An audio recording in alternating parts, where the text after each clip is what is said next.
Welcome to the Lady Gigi Show, movers and shakers in the entertainment industry. We have several guests for you today. Stay tuned. Hi. Jean, I want to ask you a question, well, a few questions I would like to ask you.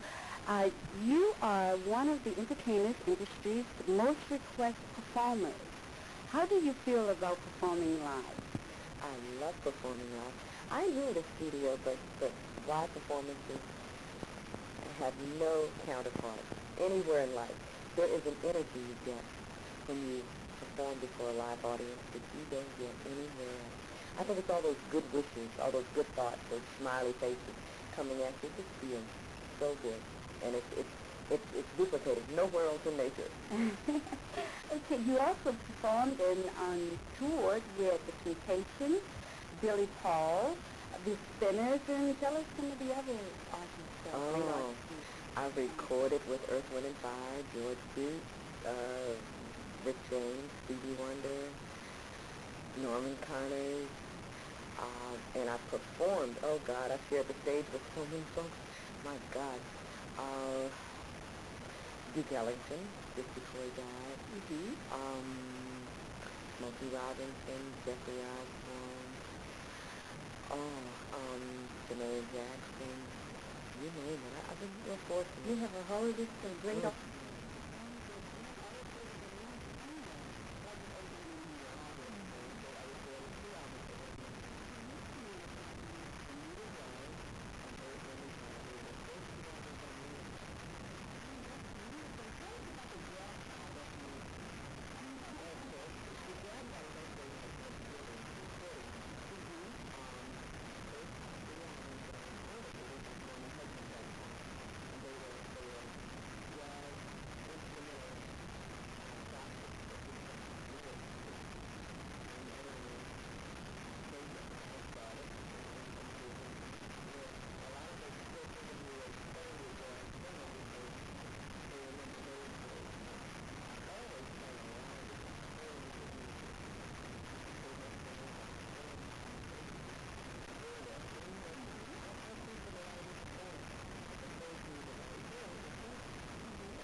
John Wilson, who is a recording artist, a producer, an actor, a writer, a music arranger, and a musician. Tell me, Mr. Wilson, what projects are you currently working on? Right now, I'm producing Alfonso Ribeiro, the little guy on Silver Spoons. He was the original Tap Dance Kid, and he gained fame. Michael Jackson. He was in the Michael Jackson commercial, Pepsi commercial. That's what's been going right now. Okay. What songs did you produce for LaToya Jackson and Janet Jackson? On Janet Jackson, I produced a single, a 45, which started out in the Japanese market. It was called Start Anew. It stemmed from a commercial that she had done over in Japan. Right now, it's on the Control album, which is on its way to platinum, but it's the international album. It's doing really well. And what's the name of that album? The album's called Control by Janet Jackson. And which one of the songs did you write for LaToya? LaToya and I co-wrote Love Talk together. And I also produced the title cut of the album called Imagination, which is now doing really well too. So Imagination is the title of her album, right? Yeah. Mm-hmm. Okay, tell us, what was it like producing these two young ladies? Janet and LaToya are alike in many ways, but in kind of ways they're different. They both have great personalities. And usually, sometimes when you work with artists, the mood of the sessions are serious. But even though, it is serious what we're doing, Janet and LaToya always kept things light. Everybody was laughing as well as getting work done. So I say equally they're both alike in that perspective, but they're two different personalities with two different voices. So I had to capture Janet's personality as well as capture LaToya's personality. That should have been very interesting because LaToya is in a different age category than it is for Janet. And how did you feel about that? What did you...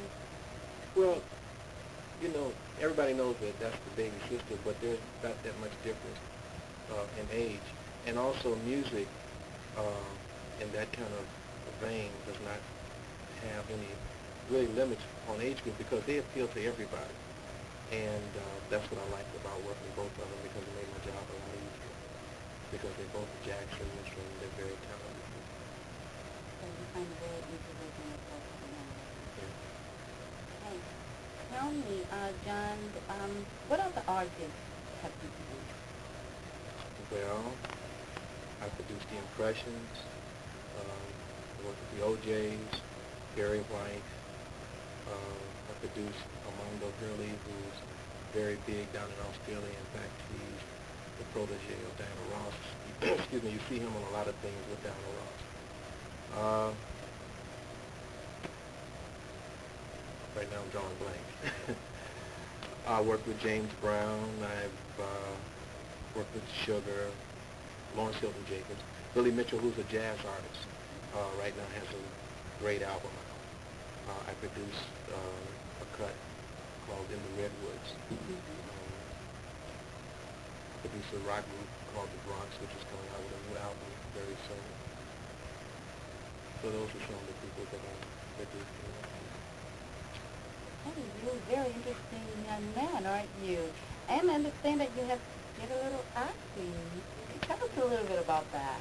Well, I did a little, it was just a little bit part. I played the cop on the Friday night TV show called Our Family Honor. And my name was Burgess. And it was nice. It was an experience. And also I've done a course commercial. So it was an experience. That's the nice one. Okay. Well, indeed, you have very good resume behind you, and working with the Jacksons alone must be very exciting. Never a dull moment. I can imagine. Okay, I can tell you that with you working with such a very talented and famous family, how do you feel within yourself about your goals and your ambitions of continuing doing the things that you're doing? Do you want to stay with, matter of fact, I'm sorry, I did not ask you this, the company that you're working with? It's Joe Jackson Productions. It's Joe Jackson Yes, I'm in-house producer with Joe Jackson. Okay. How do you feel? Are you planning on continuing working with them for a long period of time? As long as they allow me to. Because I like everybody there. Everybody's very nice to me. Well, you do have a great future. I know it must be a great honor working with these people. And they're very famous family. And I want to tell you again, congratulations. I wish you all the success in the world and continue doing the good work. Thank you very much for having me. You're welcome. Thank you. And that was Mr. John Wilson.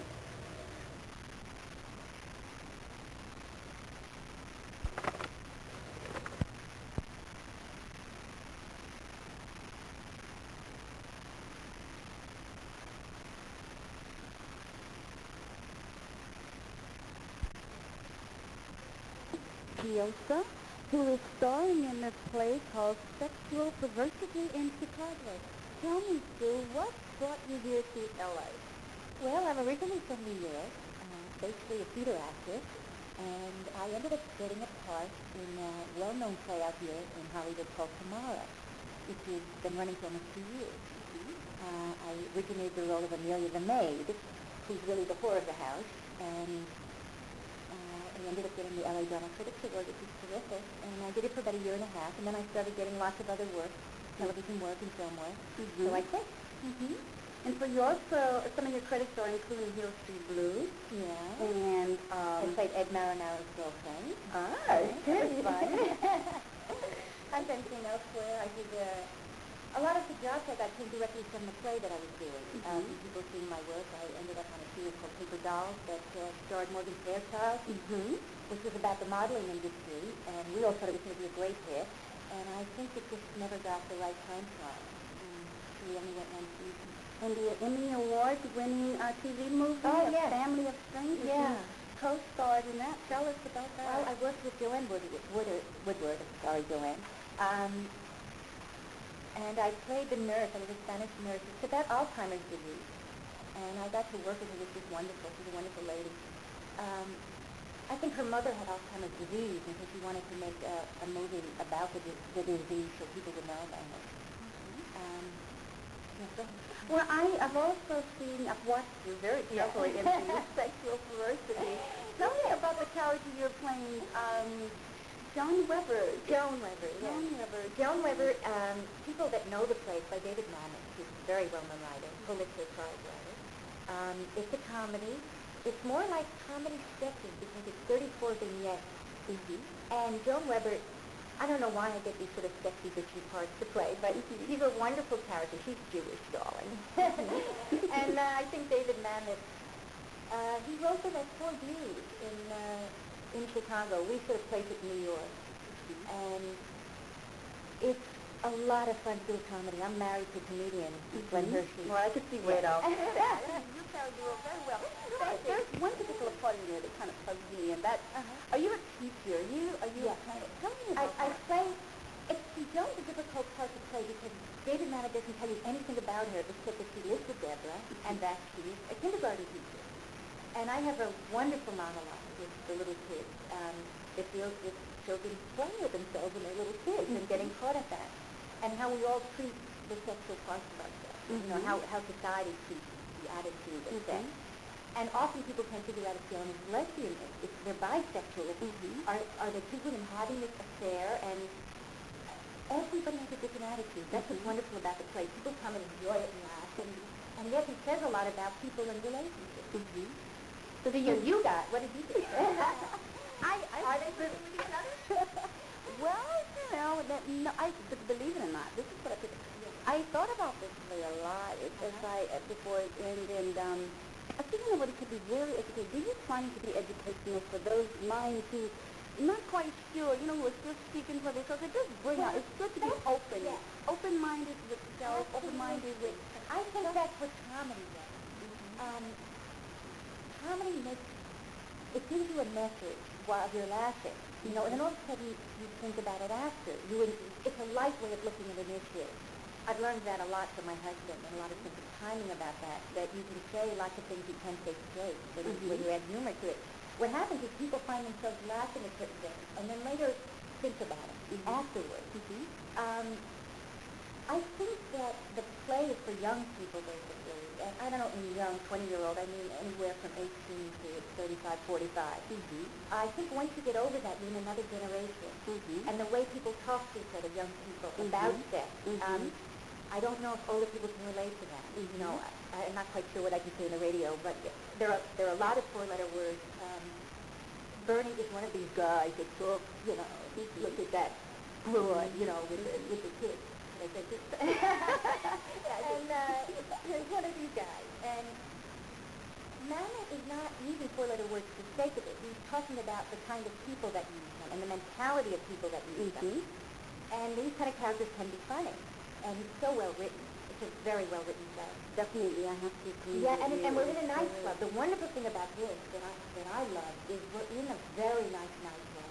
And it sort of lends itself to the play because there's a lot of take-up scenes that take place in a bar. And you get a free drink, and you get to sit back and laugh, almost as if you're in a cabaret. Right, okay, and I picked that up. It's very homely and beautiful. The club is lovely. Right, it's homey, and it has that, people are comfortable to sit back and have a drink and laugh and enjoy.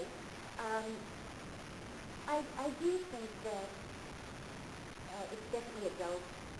It is an adult, adult language. From 18 over, yes. Okay. And I do think that it's very, even though it was written in 1972, it's contemporary.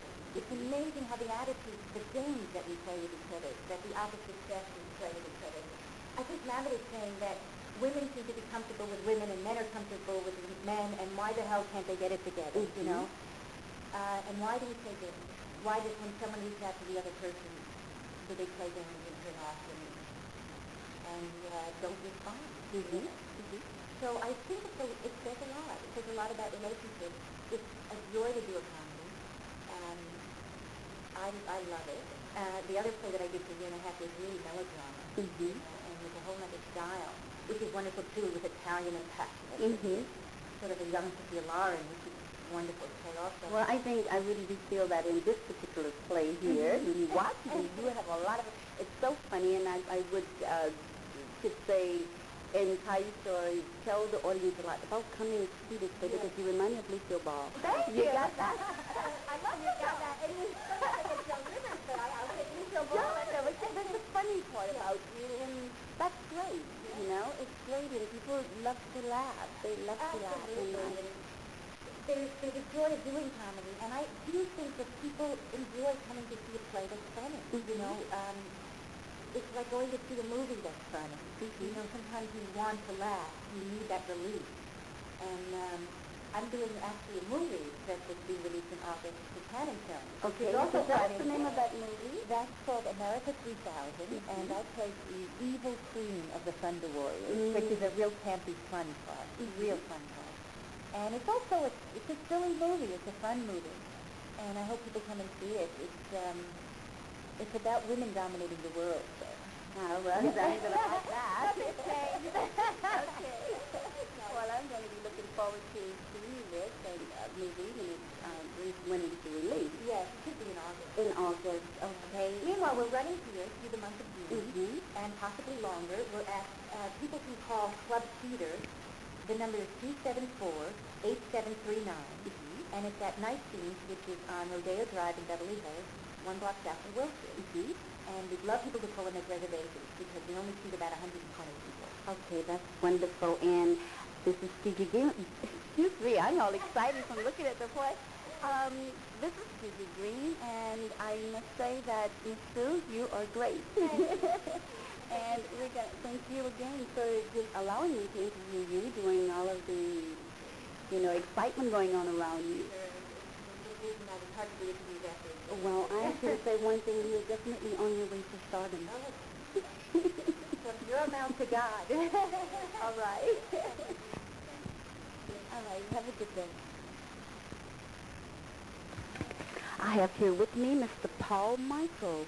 Paul, tell me, what brings you here to Los Angeles? Oh, to Los Angeles. I came to do a play called Cabin 12 by John Bishop at the Company of Angels Theater here in Hollywood. And it was wonderful. The experience was a good one. It was a fine play, well written, and the critics loved it. I found that the reviews were phenomenal, more than I ever expected. The Herald Examiner, the Los Angeles Times, the Hollywood Reporter, Variety, all the newspapers. And they really were very encouraging, and it was a fantastic success. People came to see it, and a lot of them cried, especially the men. They could identify with the men in the play. Tell us, what part did you play? I played the part of Harold McCullough, a father who goes down to West Virginia. He's a steel worker, a man who found it difficult to communicate with his children. He went down to West Virginia to reclaim the body of his younger son with his older son. And they're sitting one evening after they'd identified the body, and they have memories of the younger son. And he remembers how difficult it was to communicate with him, and remembers some of the difficult times he had with the younger man. And it's a lovely play because at the end he decides to show his affection to his older son and start communicating. And it was a wonderful experience. And I'm looking forward to doing another play by John Bishop. So we are looking for this to become a film? Well, we taped it last Saturday, and there's interest by the American Playhouse and PBS to air it. So far we've got our fingers crossed and are waiting for an answer. But the taping went wonderfully, and it's a fine play. It's an American play by an American author with American actors, and it's this kind of play that we should be taking overseas to show them that America has good writers and good actors, much like the English do constantly. Okay, and I also understand that you've co-starred in Hill Street Blues. I was on the pilot, the very first show of Hill Street Blues, and after that I was on 5 more episodes of Hill Street Blues, and I've appeared with William Shatner and on T.J. Hooker, with Rock Hudson on The Devlin Connection. I used to, when I lived in New York, do a daily serial called Dark Shadows. My favorite, yeah. And it was a little about Dark Shadows. Dark Shadows was about vampires, if you've seen it. And, I've always it came on in the afternoon, and it starred Jonathan Frid and David Selby, and I played a gypsy vampire called King Johnny Romano. Interesting. Yeah, finally get to meet the characters in Dark Shadows. This is very interesting. Yeah. And on the stage, I worked with people like Judy Holliday and Belle Delphine, and that was way back in 1956. My God, that's 30 years ago. And also appeared with Vivian Lee, who was in Gone with the Wind. You know, she was Scarlett O'Hara, and she was a beautiful, beautiful lady. And I worked with her in a show on Broadway called Savarage, and that was in 1963. I also appeared with Ginger Rogers and Donna Michi, who just won the Academy Award. I worked with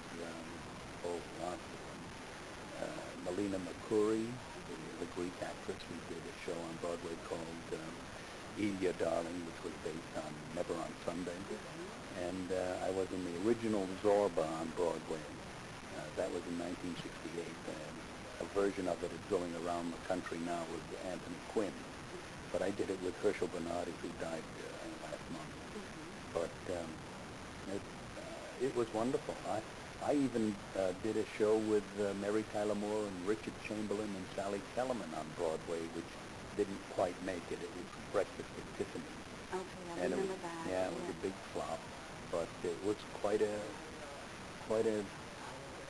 show, I must say. Well, Even the flops are interesting. Tell me something, Paul. What are you doing now? Well, I do, I get called to do Fiddler on the Roof, and I do it all over the country. I just finished a run which ended about 3 months ago in Ravenna, Ohio. And I did Tevye, the leading character in Fiddler on the Roof. I must have done Fiddler on the Roof all over the country about 1,000 times. And it's always interesting, always lovely. And I do Man of La Mancha, which I did on Broadway for 2 years. I do a lot of those. And Cabaret, I do the Herschel character. And it's, I just stay busy between the TV and the movies and the stage. I also have right now on MTV, I have a thing where I'm on with Pat Benatar. And the MTV is running all the time. My kids call me from the East and tell me all about it. And it was fun. I'd never done an MTV before. And it's way out of my precinct, so to speak. But it was lots of fun. I enjoyed doing it. I do. You're a very interesting person here. And tell me something. There's one more question. Do you feel, after starring in so many roles and being featured, I should say, and how do you feel? Do you feel like you've reached your peak of success? Yes, because I'm not a star. I'm a character actor, and I've always been a character actor. Even when I was young, I looked like a character actor. I played mostly ethnics, Greeks, Italians, Russians. I have accents all over the place. And that's what I like. That's what I enjoy doing. And that's my thing. Are you planning on sharing some of that knowledge, or are you going to open up your own production? Well, I tried teaching out here, but I find that the students in the East are a little more hard-working, shall we say. The students in Los Angeles, I find, want instant stardom, and I think the whole character of the place gets everybody in that mood that they want to become stars immediately, and so they really don't do the work. And so I decided I didn't need the money, so why should I take it unless I can fulfill someone's dream. Yeah, because it takes a lot of discipline. Absolutely, absolutely. They'd come unprepared, and it was very frustrating, so I decided to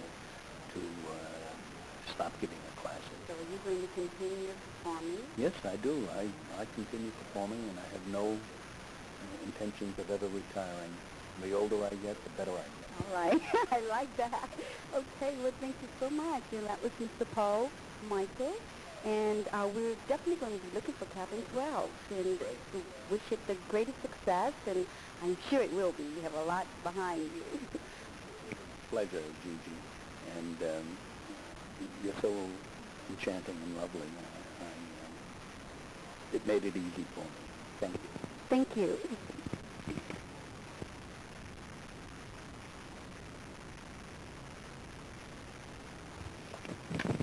Today I have with me Mr. Bo Billingsley.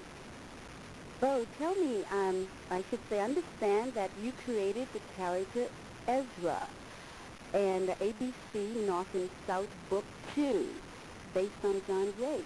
Tell me a little bit about that character. Yes, Gigi. Ezra is a slave that works on the main plantation in Charleston, outside of Charleston. And he was a character who had a vision of having his own land and making a life for himself and for Semiramis, who is the character portrayed to be a kind of a combination of my two grandfathers, who's the basis of some of the characters. Because I was born in Charleston, South Carolina, where we were filming, and I had lived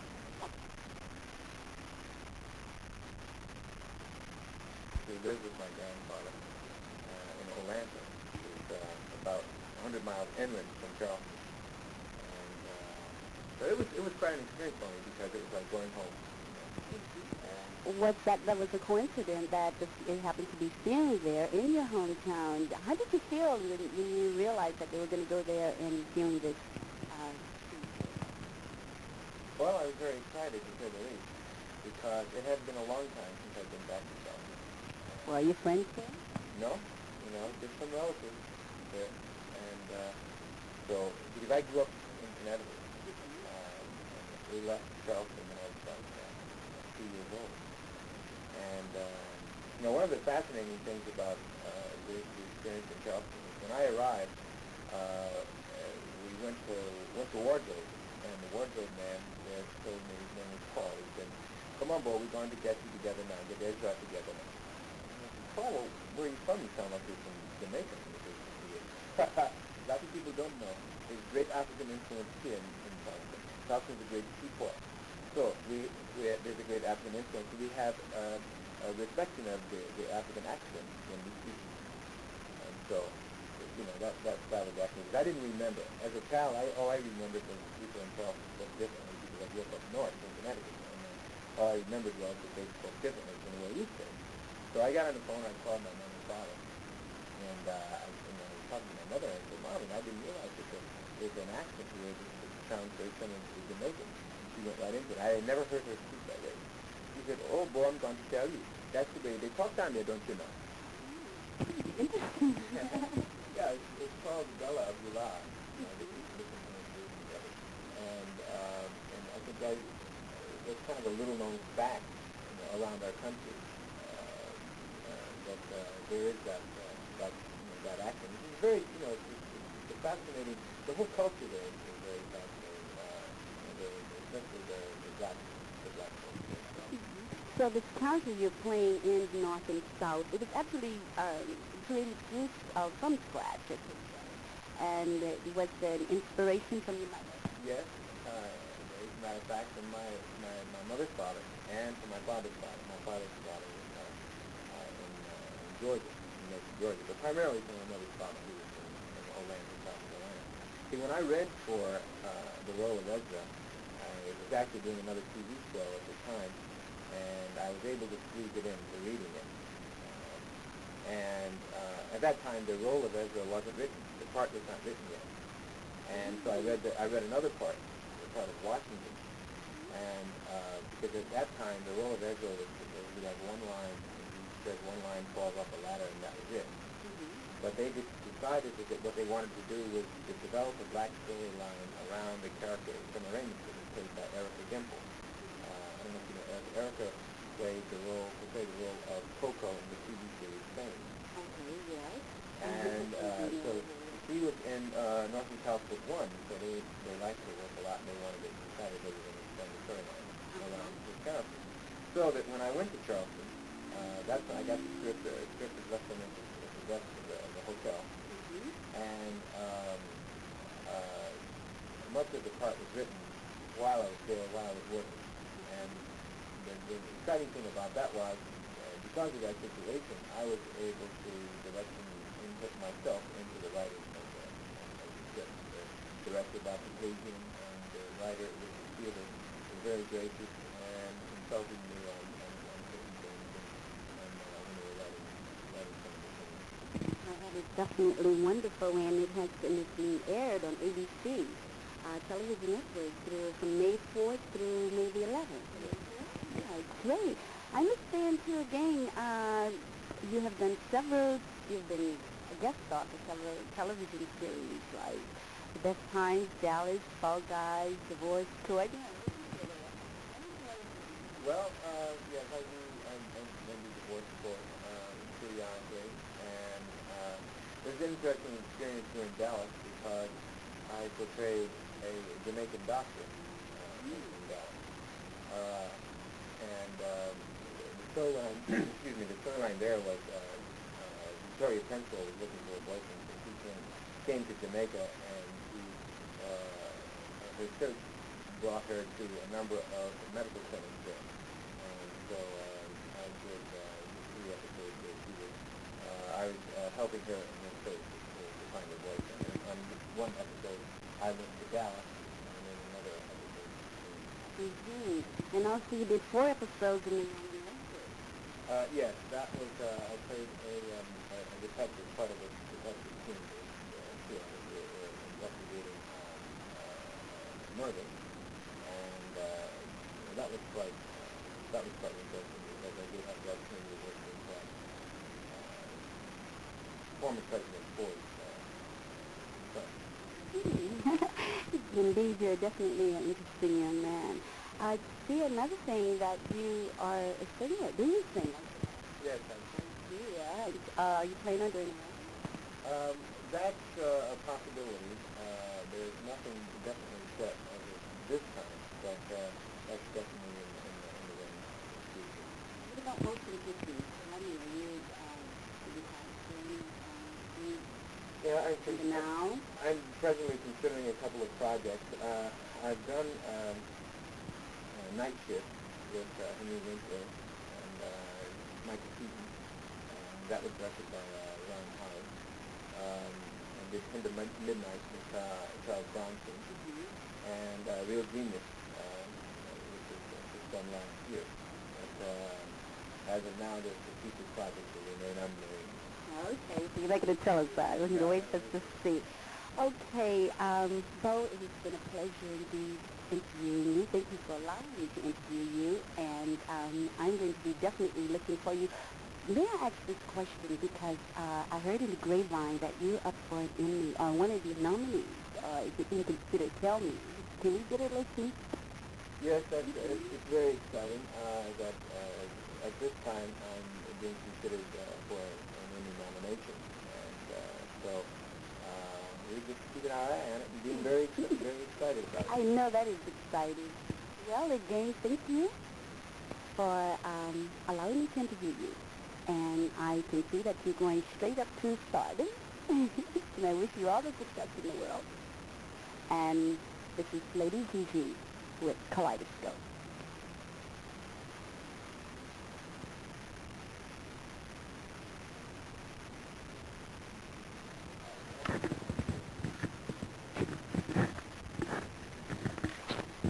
Today I have with me Mr. Charlie Roberts, who is one,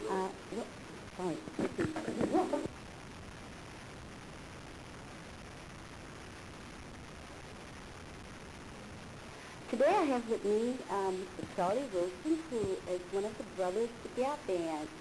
Tell me something, Charlie. You have had several hits like Early in the Morning, You Dropped the Bum on Me, Party Train, and what else is the rest? I'm so glad you're here. Outstanding. Nothing in the way.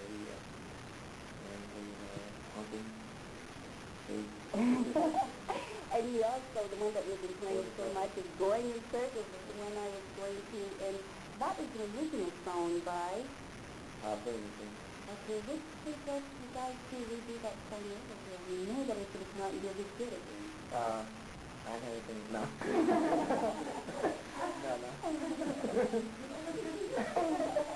No, we just thought, we felt that a cover song that would be appropriate for our song. I like the song. It kind of brought back memories and mommy from the these things I was thinking of the song about. So, you know, you reminiscing something like some of the older songs, like I hear it and it reminds me of like when I was at parties and stuff. You know, you just don't do stuff like that. So that's what I do. Besides, it's a great song. It is indeed, it's definitely a great song. You're doing very well. Tell me another thing. What number are you with the Big Brothers? Pardon me? You're first, second, third member? I'm in the middle. You're in the middle. I'm the middle guy. And you tell your audience what your song is? I'm the courier. Ah, you're Korean. Yeah. Okay. And where are you guys originally from? Oklahoma. Oklahoma. Are you planning on, you guys are planning on going to conventions? Yeah, that's the phase 2. I mean, because, you know, like, can't do movies without music. You know, they both go hand in hand, so it seems like you're kind of missing out if you don't do that end of it, too. So, we like to get into that a little bit more, you know, after we do some things and then they have to come out. So, I mean, you know, you don't know if you can act or not, you're going to come out. You can act all by yourself. Nobody feels a G, you know. Although it's good practice. It's good practice. Okay, definitely. But we kind of get into that, yeah. Okay, it is in the near future. Yes, sir. Okay, that is wonderful. Hey, that is what I like to look forward to. Yeah. Let's see. Are you guys planning on doing any tours? Yeah. You are? It's looking Something coming up in the last one. So, looking for that, or you look out for it. You should get this ready, save your pennies. Yeah. Okay, we tell you again,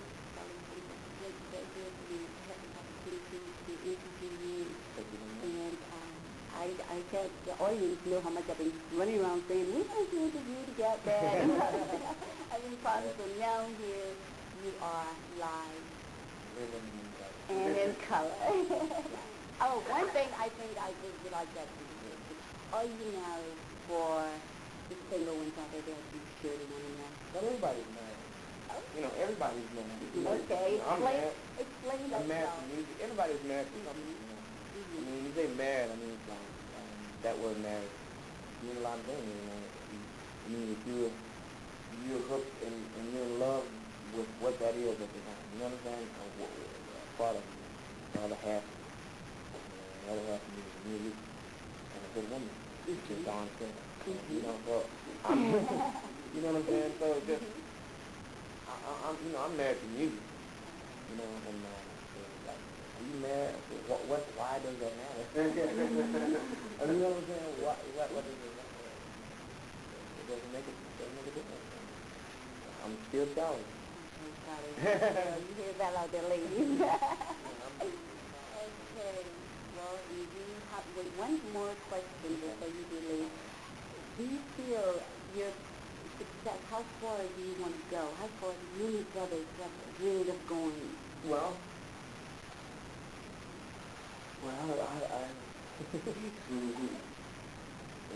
there's so many people in the world. I mean,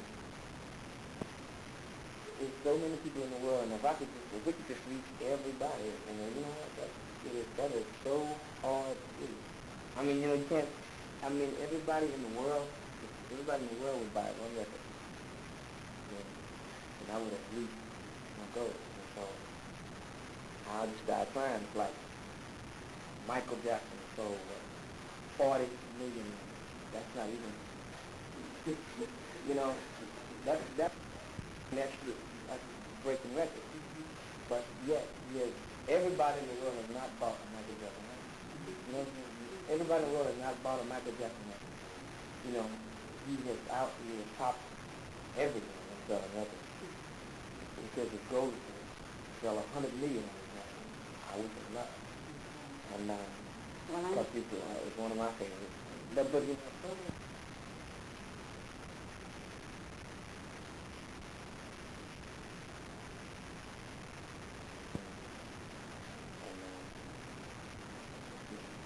know, go as far as you can go. And if you like music and see what you're supposed to do and keep the fans happy, then that's far enough for me. You know what I'm saying? I just want to keep everybody happy. I'm sure that you and brothers are going to get sky high over the Milky Way. And thank you again. Thank you, baby. And the Gathering brothers. One of the Gathering brothers. Thank you. Yeah.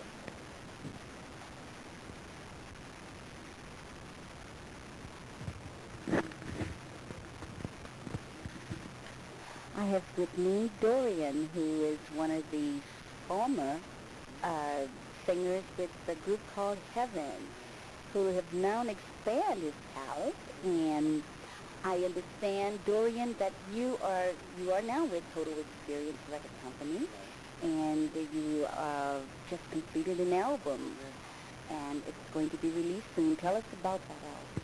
Well, the album was produced by Charlie Wilson of the Gap Band, and the songs were a collaboration of mine and his, and also a great writer, Jimmy Hamilton, who worked with the Gap Band and Yarborough and People, who's responsible for some hit records right now. And the single is entitled Madness, and it's going to be released in July. I heard that great news. Great news.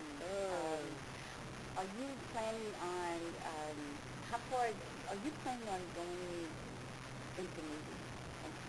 I'm planning on doing everything possible that has anything to do with the entertainment field. Wait, how do you feel being away from the other groups of Heaven? You've been working out on your own. Well, you know, that's a situation where, you know, you can go out like on your own, but you don't lose, you know, the friendship, you know, and the love of the guy, if there was any there in the beginning. You know, if they look at it like, you know, I have an opportunity, and me being the person that I am, I always think about them, and if there's anything, you know, that I can do, it's like kind of an open door situation. You know? Oh, that is wonderful. I'm sure that they're cheering Yeah. for you. Believe it or not, I'm one of your fans. I followed you all over New Orleans. Yes, yeah. When I was there, and Studio 2004, you were definitely kicking. So I can imagine what this album is going to be about. Oh, yeah. Yes. One more question I want to ask you. Who did discover you? Charlie Wilson. Charlie Wilson. Charlie Wilson discovered me. And believe it or not, he discovered me in Baton Rouge, Louisiana. Ah. Okay, so now you're all a big family. Oh, yeah. Yeah, he's a great, wonderful guy. You know, marvelous talent. And I respect him so. I always have. He's like my idol since the very first album that he put out. And we collaborate on a couple of songs we sing together. So, you know, that was like a dream come true, you know. Isn't that wonderful? Yes. So you're planning on, once you're, of course we do know this is going to be a hit. Oh. So you're going to tour with... I'm really excited. Okay, you will be touring. Yes, I will be. Okay, have you did any tours yet? Well, last year I toured as the backup singer for Scotland on the Gap Band tour. Right. Yeah. So, the 85 tour. And that was great, right? You know, and we were doing that while we were working on the album. You know, and now we're finished with it. And we, you know, together, me and him, we're going to start on the promotion, which will probably be the first in August, the latter part of July. Okay, are we speaking of this year? Yeah. All right. Look out for that. All right, Dorian we have here, ladies and gentlemen, and look out for him. He's hot, ready to go off. And I wish you all the success in the world. It's just so good to see you again. All right, thank you. I'm going to have to ask you this question as I ask all of my other celebrities. How far do you want to go with your success? I want to go as far as my fans want me to go. You know, I mean, I want to basically leave my career in the hands of my fans. You know, if they ask me to do a movie or something, then I'll try to do it. You know, it's like I won't ever decline, you know, doing anything that they want me to do. You know, that has anything to do with the entertainment. I'm really a people person, and you know, if somebody takes the time to be involved and concerned in my career, then I think I ought to have the time to be responsible enough to answer the question and try to do the things that they put for me. That is wonderful. Hear that out there. And I think my fans will be so disappointed if I don't ask you this. What is your sign, and are you married? Oh, boy.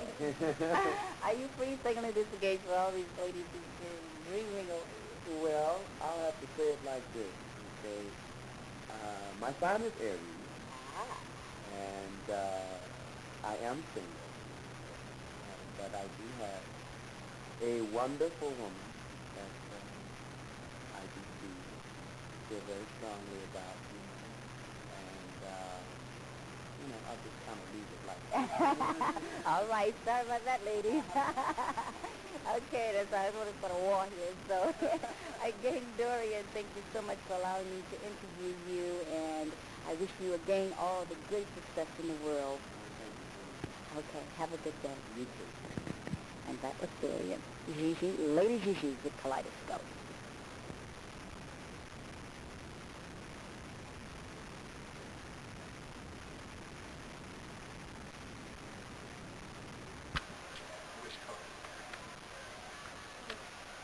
Well, Miss Jean CARNE.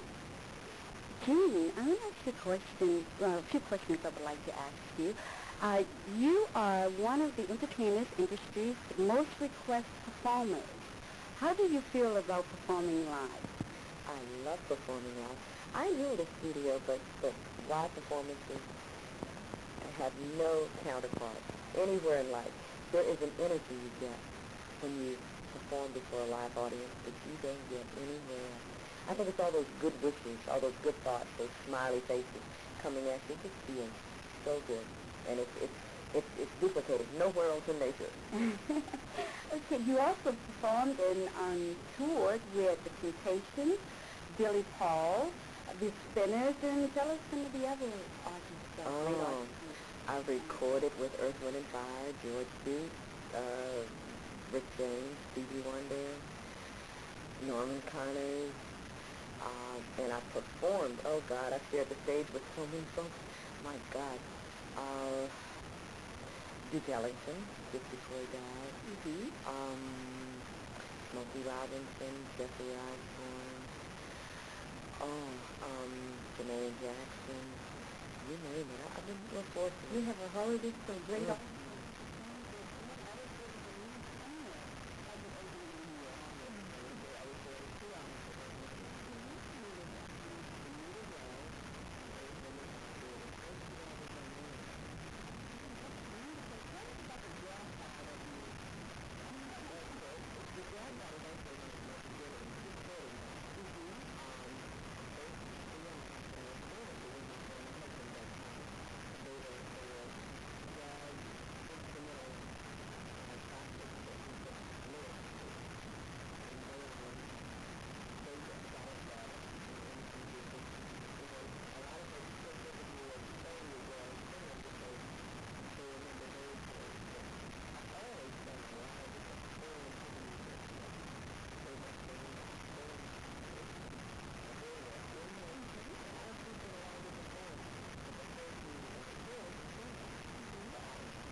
Yes, I love it.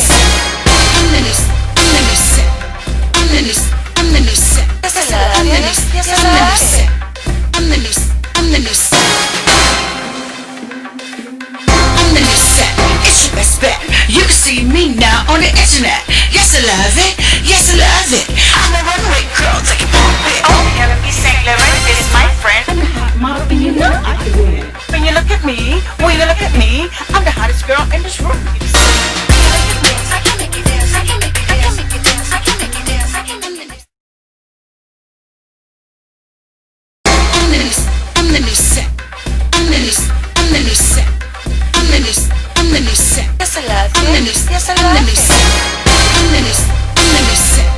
I'm the new set. I'm the new set. Yes, I love it. Yes, I love it. I'm the new set. I'm the new set. I'm the new set. It's your best bet. You can see me now on the internet. Yes, I love it.